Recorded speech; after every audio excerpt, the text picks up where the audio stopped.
오늘 하나님의 말씀은 시편 93편을 보도록 하겠습니다.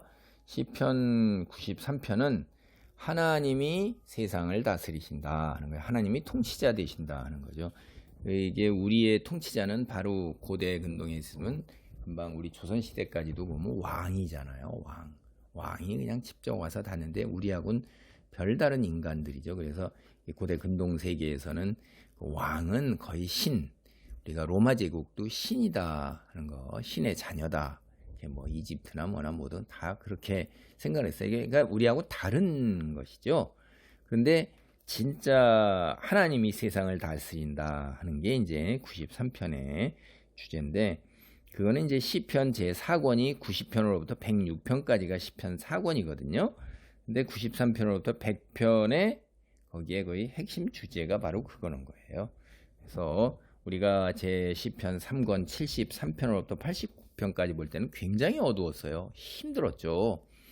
그 하나님을 믿는 백성들이 나라가 멸망하고 대부분의 일가 친척 가족이 다 죽었고 일부 살아남은 사람들이 바벨론의 포로로 끌려가지고 거의 한 3대에 걸쳐서 그 생활을 하고 있는 동안에 하나님이 계신데 하나님을 믿지 않고 알지도 못하는 민족에게 어떻게 하나님을 알고 믿고 섬기는 민족이 이런 일을 당해야 되는가? 하나님이 과연 계시기는 하는가라는 거하고, 그 다음에 우리가 이런 고난을 당하는 게 하나님이 계시는데 우리의 죄로 인했다. 그런 거를 깨달으면서 그러면 언제까지인가? 하나님 속히 구원하소서. 우리가 이렇게 된 것은 결국 하나님의 영광과 위엄을 가리는 것, 그리고 하나님의 이름이 온 세상에 이렇게 누가 되는 것, 그러니까 모욕과 조롱을 받게 되는 이런 것들이니까 우리를 구원하소서. 이제 그렇게 했고 하는 거예요. 그런데 거기에서 이제 4권이 바로 답이죠. 이게 하나님이 세상을 다스린다는 거예요. 그러니까 너희들이 그 제기한 물음 언제까지니까, 왜 우리가 이런 일을 당해야 하니까 하는 거에 대해서 하나님께서 아직도 세상을 다스리니까 너희는 너희의 죄를 깨닫고 이제 다시 죄를 짓지 아니하고 기다려라, 때가 있다 하는 그런 이야기 이제 하는 겁니다. 그래서 93편 1절로 2절을 보면 여호와께서 다스리시니 스스로 권위를 입으셨도다.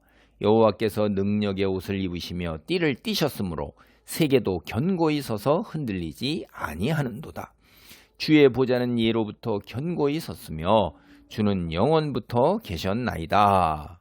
그러니까 이게 처음에 선언이 뭐예요? 여호와께서 다스리신다. 이 말은 여호와께서 왕이시다 이렇게 번역될 수도 있어요. 그래서 일부 성경들은 또 그렇게 번역을 하죠. 하나님의 절대적이고 그 아름다운 통치, 그거를 이제 강조하는 거예요.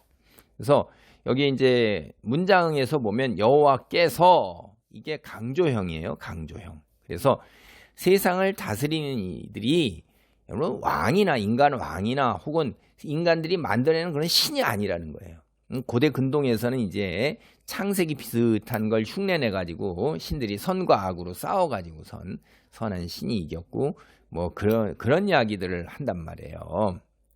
그래서 그런 건 신이 아니, 그런 신들이 아니라는 거예요. 그래서 여호와께서 왕이시다 혹은 여호와께서 다스리신다 하고 끝에 느낌표가 딱 붙는 겁니다, 이게.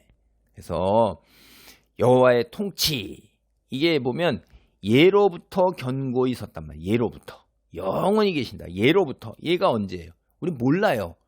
우리는 내가 태어나기 전에 뭘 알아요? 지금 과학자들이 있는 것만 가지고도 우리가 밝혀낸 사실, 지구가 45억 년이고 우주는 137억 년 혹은 8억 년 정도 된다는데, 그럼 그 전은 모르죠, 우리는. 그러니까 그렇게 오래된 세월, 아니 한반도 5천년, 인류가 출현한 시점이 얼마나 됐을까요? 그거 뭐 수십만 년에서 수백만 년 뭐 이렇게 하는데, 그 수백만 년도 큰데 근데 그거 참 진짜 억년이라는 세월이 이게 뭐, 그러니까 하나님의 다스리면 시작도 끝도 없고 영원한 거예요. 그래서 하나님이 온 세상을 다스리고 온 천하 우주를 다 다스린 거죠. 오늘날 표현으로 하면 그분에게 걸맞는 의복을 입으신 거예요. 그게 뭐예요? 권위를 입으셨고 능력의 옷을 입으셨고 띠를 띠신 것입니다.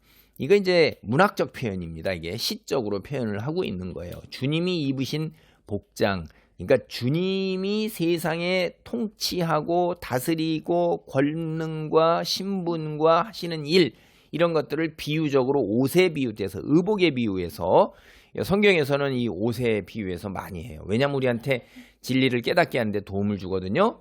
이 고대 근동에서 의복은 입고 있는 사람의 신분을 상징하는 거예요. 오늘날도 경찰은, 군인은, 그렇죠? 그 다음에 우리가 일하는 사람들, 자기 회사의 그 근무복, 제복 같은 것들이 있잖아요. 그 신분이에요. 그거만 딱 보면, 아, 저 사람 군인이구나. 아, 저 사람 경찰이구나. 아, 저 사람 어느 회사 사람이구나. 아, 저 사람 어디에 경비하는 분이구나. 아, 저분은 어디 기술자구나. 우리가 의복을 보면 딱 알 수 있는 거예요. 그러니까 권위를 입으셨다. 때의 권위는 걸출하거나 빛난다, 이런 거예요. 온 세상을 다스리는 절대권자에 어울리는 복장을 입으신 것입니다. 두 번째, 능력의 옷을 입으셨어요. 여기 이 능력의 옷을 입으셨다는 건 하나님이 온 세상을 다스리는 왕에 걸맞는 의복, 그 권위도 있으시고 걸출하고 빛나서 절대권자에 어울리는 그 옷이 또한 그 옷 자체가 능력을 드러낸다, 이 말이에요. 그리고 마지막으로 이 옷을 완성할 때 어떻게 해요?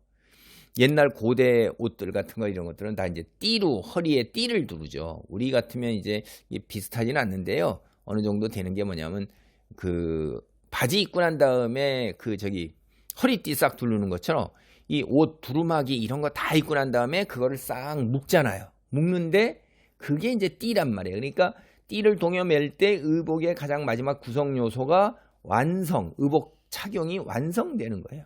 그러니까 그거는 의복을 완성하는 마지막 그 패션의, 뭐 영어로 해서 죄송합니다만, 패션의 하나인 그 아이템이면서도 또한 그 띠 자체가 신분이에요.